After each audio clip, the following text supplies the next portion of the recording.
Brake fluid is hygroscopic, meaning it can absorb moisture. Over an extended time period, water can enter the brake system and aid in the corrosion process. To prevent corrosion of metals inside a brake system, the brake fluid contains corrosion inhibitors that coat the inside of the brake line. As moisture is absorbed into the fluid, the corrosion inhibitors become depleted. The copper that coats the inside of the brake line is the first metal to corrode in the brake system. Copper test strips are used to determine the amount of copper ions in the brake fluid. Strips with no change in colour indicate little or no corrosion has taken place. Strips that change to a dark purple colour indicate the presence of a large amount of copper ions and that the corrosion inhibitors are completely depleted.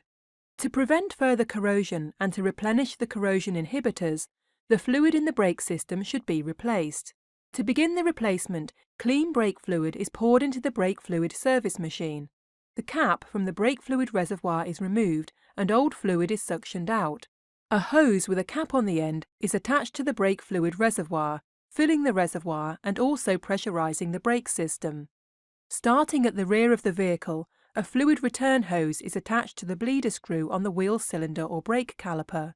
Opening the screw allows the clean pressurized fluid to flow through the brake lines, pushing all of the old brake fluid into the brake fluid flush machine.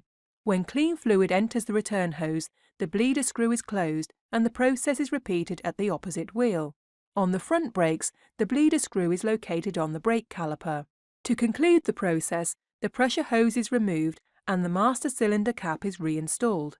As a general rule, brake fluid should be replaced every 1 to 2 years, or according to the interval recommended by the vehicle manufacturer.